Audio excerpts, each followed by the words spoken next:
Les gars, la saison 2 de Squid Game, elle est gaze. Au début, ils nous ont tous feinté. On a tous cru que ça allait être une dinguerie, masterclass, incroyable. Tous les persos du Squid Game, c'est que des golemons, les gars. Déjà que Ji-Hoon, début de la saison 2, il nous faisait croire le frérot, il était froid, intense. Dark Sasuke, juste un moment dans le Squid Game, il se passe ça.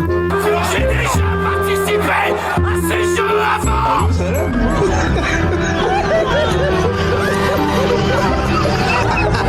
Les gars, je crois qu'on a été témoin de la plus grande perte d'aura de l'histoire. Même moi qui me béton à l'école, ça faisait perdre moins d'aura que ça. Mon dernier pote qui a crié ça, je l'ai appelé le fou du bus. Mais en vrai, même si c'est pour venger tes amis, comme ça, mais à quel moment tu retournes vers la mort en elle-même pour faire ça?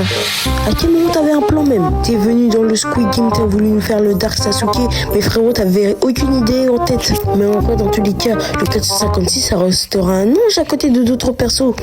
Les gars, Thanos, vraiment, c'était le mec le plus gênant que j'ai jamais vu. Mais même lui, il est pas en haut du podium. Celui qui me donnait vraiment envie de faire des choses noires à ma télé, c'était le papy, là. Oh non, dès qu'il interagissait, frérot, je commençais à me mettre dans tous mes états. C'était le mec le plus aigri que j'ai jamais vu. Et en plus, dès que ça a parlé qu'il y aurait des morts, le frérot, il était content.